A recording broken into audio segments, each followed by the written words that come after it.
এই হালকা সর্বনাশ হয়ে গেছে রে। হাসেমের বাড়িতে বড় অজগর সাপ ঢুকছে, তুই তাড়াতাড়ি আয়। না দাদি, আমি যাইতে পারুম না, মানুষের উপকার কইরা লাভ নাই। লাভ আছে, তুই চল। হাসেম কইছে যে অজগর সাপ মাইরা দিলে হাসেমের মায়ের লগে তোর বিয়া দিব। কি কইলা দাদি? চলো তাড়াতাড়ি, হাসেমের মাইয়ের আমি বিয়া করবো। দাদি তাড়াতাড়ি চলো।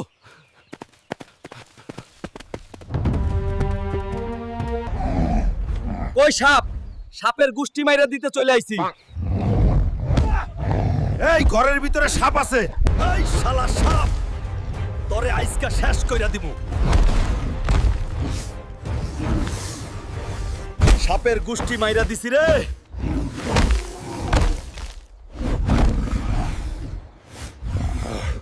সাপ তো মাইরা ফালাইছি, এখন হাসেম কাকুর মাইয়ার লগে আমার বিয়া দাও।